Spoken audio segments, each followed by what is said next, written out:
Welcome to the Point.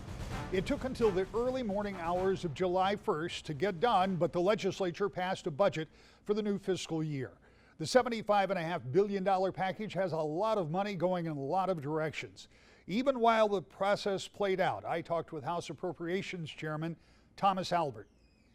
Mr. Chairman, we're going to talk about some first today. We're going to talk about first in spending, first in the way this budget is put together, and just on a personal note, this will be the first time I think an appropriations chairman has ever bothered to sit down with me on the very day you're trying to get the appropriations bills passed. So thank you very much for doing that. Let's talk for just a minute before we get into the nuts and bolts of this about the process, because starting with the governor's first budget year, which was less than successful, moving through 2 years of COVID, to the point where the state has a lot of revenue and you've been able to make a lot of investments in a lot of places, and you and the administration, from my understanding, have been able to come to an agreement. And I, again, being very transparent, those votes haven't taken place as you and I are talking. So changes could happen, but I'm sure you're hoping they don't.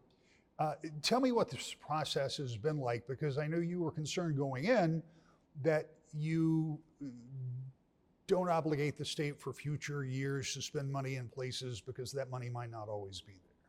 Yeah, I mean, the process really began, at least in the House, this past late March, early April, when we passed our budgets out of subcommittee and then out of the full appropriations committee. And you know, one thing that we had a very, very strong emphasis on was paying down debt and saving. So at that point in time, it seemed as there might be some economic challenges coming forward, and there's also been a lot of discussion about tax relief for Michigan families. So we wanted to make sure we didn't just spend it all and have nothing prepared for, you know, a rainy day or nothing left over for, you know, family relief.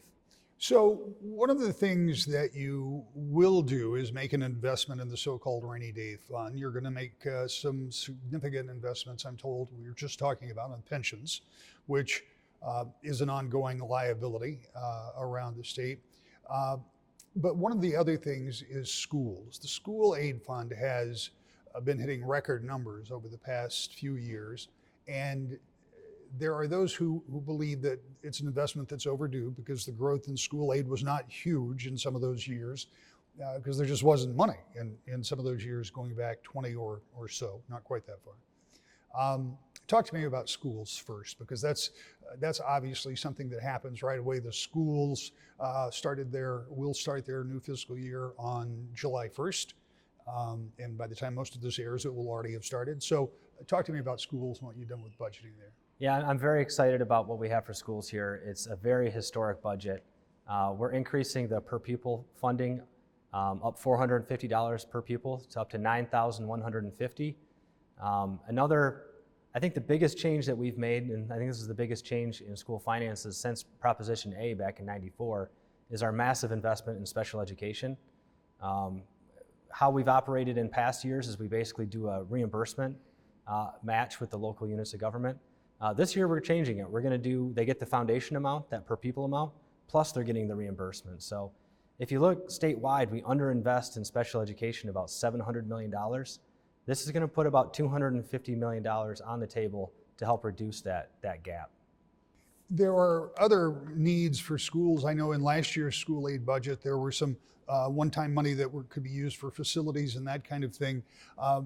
There is also, I'm told, because I haven't looked at all of it, haven't seen it all, that there may be some money for mental health and security around schools as well. Yeah, there's a massive investment in mental health and for school safety. It was $168 million for school safety grants, and that's for both publics and non-public schools. There's ongoing funding for school resource officers. There's lots of money, $50 million for basically for behavioral and mental health facilities in schools. And then there's just funding that's going to go per pupil out to school districts that they can use whatever they think is best for mental health. So there's a lot of flexibility there. In a budget like this, there's so many different line items, it's almost hard to know where to start. One appropriator I talked to talked about revenue sharing, and I always feel like that's kind of that area where people hear that and don't quite know what it is, but that's been propped up pretty in a pretty healthy way, it looks like, in this budget. Tell me how that works and why it's important. Well, there's a couple of different ways we're helping out local units of government. There's a 5% ongoing increase. So that's the largest that we've had since I've been here in the legislature over the last 5 years. But we're also putting $750 million into municipal pensions. So that is going to be a huge savings for them on an ongoing basis. If you look, what it's going to do is every municipality in the state of Michigan that's below 60% funding for their pension, we're getting them up to 60%. And this is going to save a lot of local units from going into bankruptcy over the next 5 to 10 years. So ultimately, it's going to end up saving the taxpayers a lot of money. What else do you see as highlights? I want to talk to you about the process in a minute, but what do you see about other highlights that you see that you particularly were happy to see included in the budget? Yeah, the school funding on a whole, I'm very proud of. One thing I haven't mentioned yet is $580 million to help recruit teachers, to get more teachers in the classroom.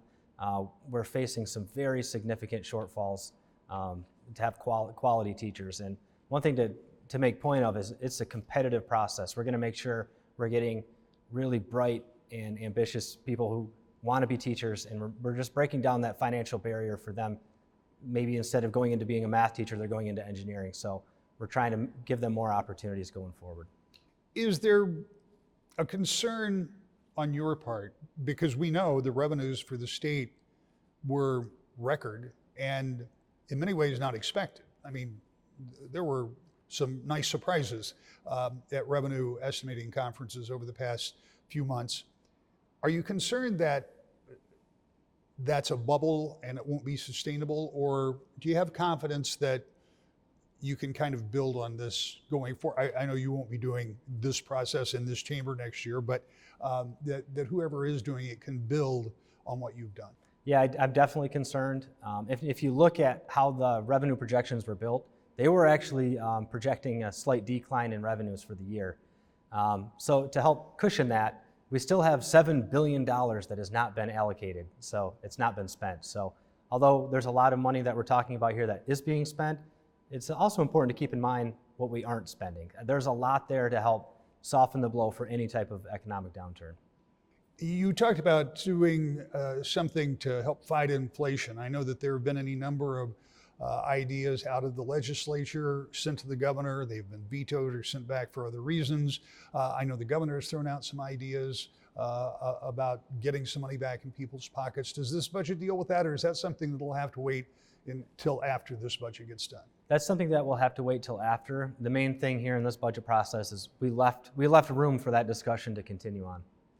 Is this process, and I know that you and the administration, and I don't mean you personally, but I mean you as a Republican legislature, and this administration have not had great luck putting together budgets over the course of time. You have disagreed on a lot of different areas and a lot of different issues. There has been concern from some in your caucus that they say the governor wants to grow government and you say you want to pay down debt. How hard was it? And again, we're kind of talking speculative here, but everybody is optimistic this happens and the governor's on board. How difficult was it for the two sides, multiple sides, but the two major sides to come together in an agreement at a time when there should be something in the budget for everybody? Well, hopefully we made it look easy. I can tell you in the negotiating room there was some challenges, but I'm proud to say we have $2.6 billion for debt reduction here in the state of Michigan. That's something that's a huge accomplishment. I don't think a lot of people thought that we could come together and get that done. And there's other priorities with the administration. We're like, yes, we can get there, but maybe we needed to go down that road in a little bit different of a manner. So it took a little bit of an open mind and working together, and I'm really proud of the work product we're putting out here. One of the other significant firsts that is going to happen, if I'm not mistaken, and assuming all this gets done, is the legislature will meet that new deadline that was put in place after the 2019 budget process that said, instead of delivering a budget just short of the constitutional deadline for the new fiscal year, you're going to do it all the way up at July 1st, and you're going to come real close if you don't get it before midnight, but in any event, This will be the first time that's happened.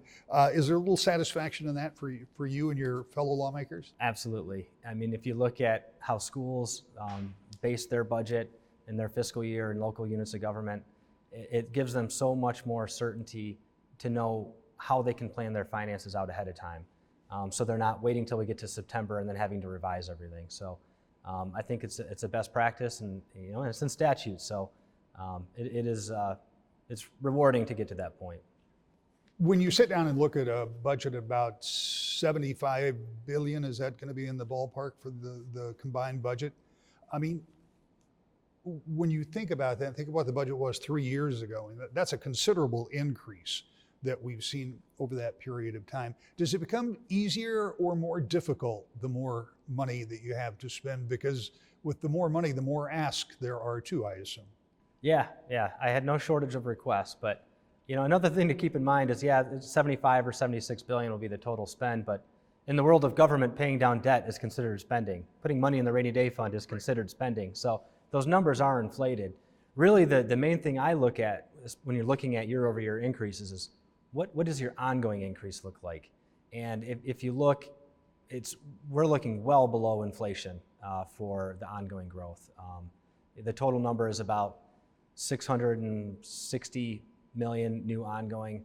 A big chunk of that, 250 million, has to deal with the scholarship for higher ed that's just a side pot. We'll have to figure that out later. So I guess the main point I'm trying to get across here is I was very conscious of that new ongoing number, because that's where you run into sustainability issues going forward. I do want to ask, the other thing is that there is going to be a lot of money left over, and there is going to be pressure may be the wrong word. There is going to be an interest on the part of, I know people on your team in the Republican Party, and the governor has talked about it too, doing something to get cash money back in the hands of the people of the state, because obviously we're paying more for gas, we're paying more for practically everything. What does, from the appropriations chair standpoint, what does that look like after this process gets done? You move everything along. Is that something that happens, you come back and deal with it in the summer, or is that something that you deal with in September when you come back, or is that something you deal with after the election? Yeah, well, honestly, that's more of a speaker level question, but I mean, I would advocate for any type of tax relief whenever we can get it. So if it looks like there's an opportunity to do something in a month or 3 months, I mean, I'm there to try to get it done and to help out. My only thing is I want it to be fair and tax relief that all Michigan families can take advantage of. If you look at the question of why do we have so much excess revenue right now? And the answer is because of inflation.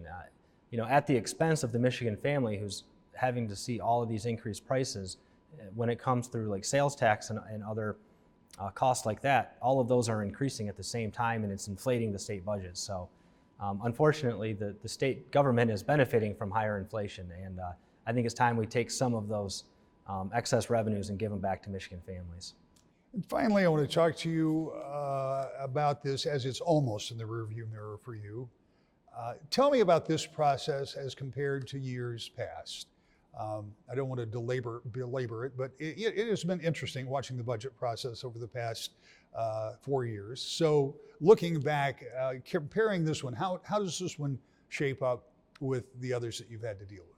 Well, I think the Lord works in mysterious ways. Thank God he had me go through the Marine Corps. I think it prepared me for the challenges. It's really this term, if you go from January of 2021 when I became approach chair, it has been one continuous budget negotiation the whole time. And if you look at the end of March, we passed a $4.7 billion infrastructure supplemental. That was going on at the same time as we were building the House budget. So it's been a long process, and I'm really proud of what we've accomplished and where we're at today. When we come back, Democratic State Representative and Appropriator Rachel Hood gives us her take on the new budget. To the point.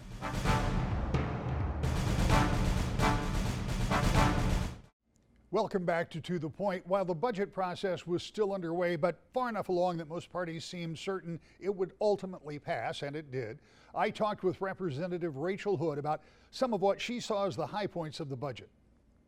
Representative, this is a big day, and I want to stipulate as we're having this conversation, it is before the expected passage of a budget plan that's been negotiated over the past several months. I certainly haven't had a chance to look at it. You've only had a chance to look at it partially because I think some of it may still be being drafted, or at least the final touches are being put on it. So I say all that because things can change. Hopefully the process doesn't fall apart, though we know that that can happen too, and we're hopeful that this doesn't. But as an appropriator, you've had more input on this than a lot of folks in the building. So give me your take on the package to the degree that you know what it looks like and what we might be expected. For example, I'm told, and you'll correct me if I'm wrong, it's around $75.5 billion in total in that neighborhood. Is that a ballpark? That sounds about right. I wouldn't be surprised at those numbers at all.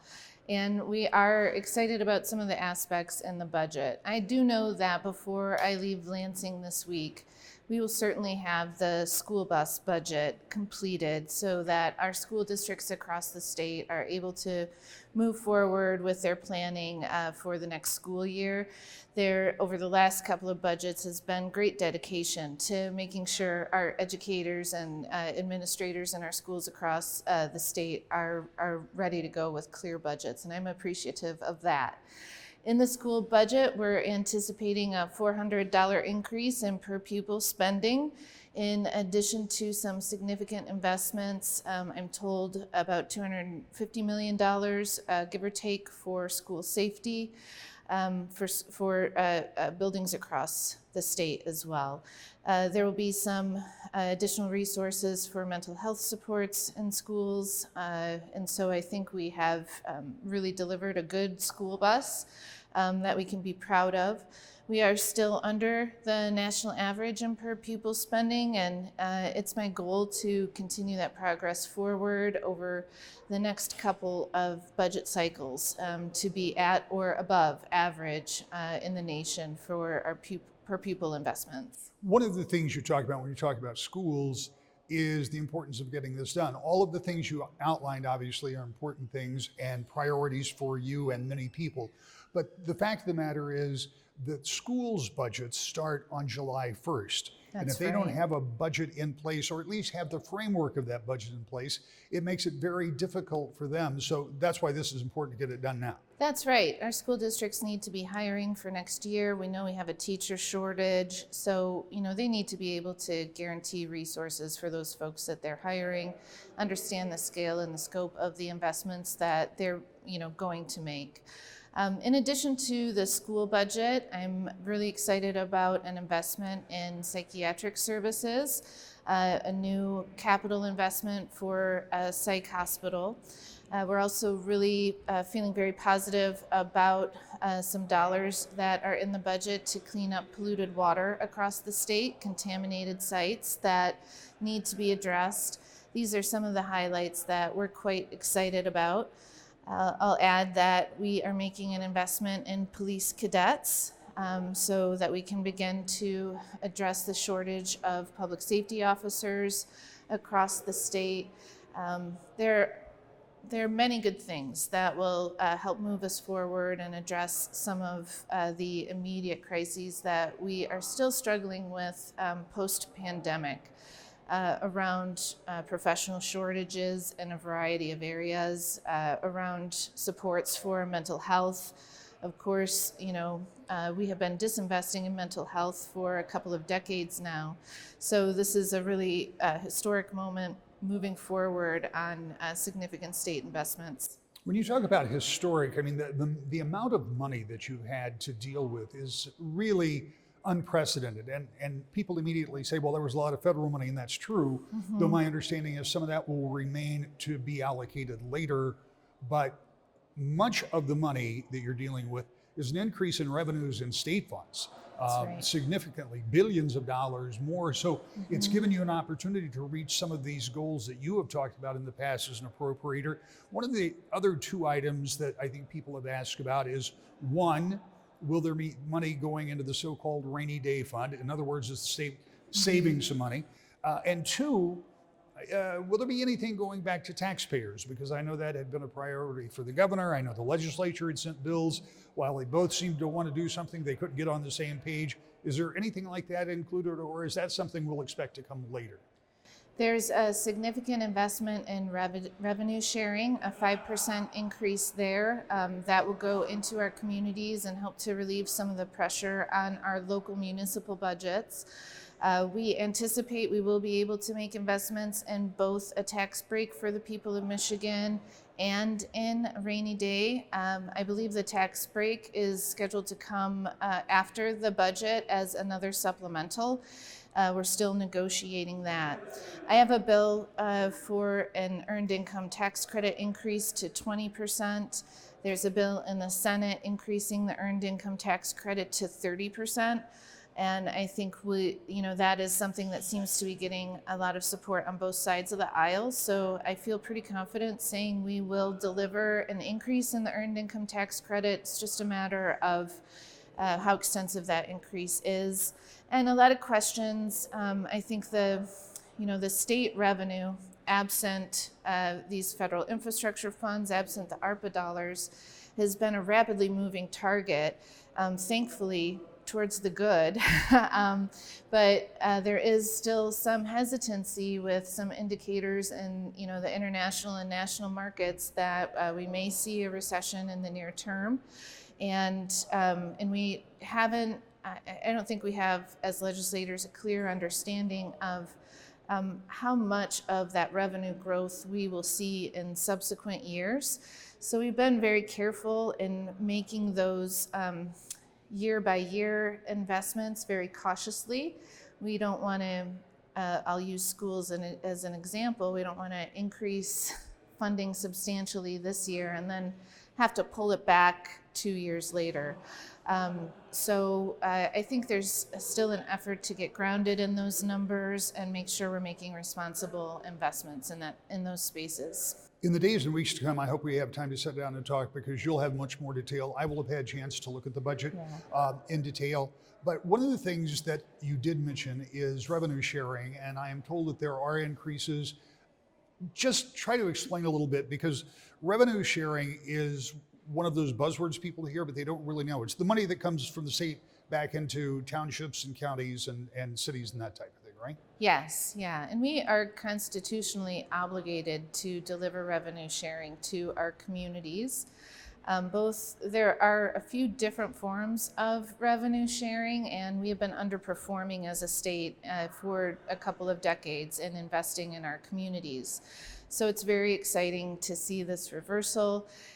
To me, it is definitely a sign of Michigan's comeback and our return, and in a sense of being able to address some of the long-term financial struggles that the state and its partners and local governments and critical institutions like our schools and hospitals will all benefit from. Back with a final thought in just a moment. To the point.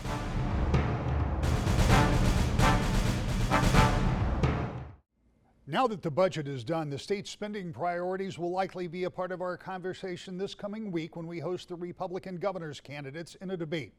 We invited the 4 candidates that met our criteria: Tudor Dixon, Ryan Kelly, Kevin Rinke, and Garrett Soldano, to join us, and all have accepted. The debate will be on Wood TV and streamed at woodtv.com beginning at 7 p.m. on Wednesday, July 6th. And at 8 p.m., we will wrap the television portion of the debate, but continue at woodtv.com with more questions. Join us Wednesday night. We'll have a recap right here next week. To the point.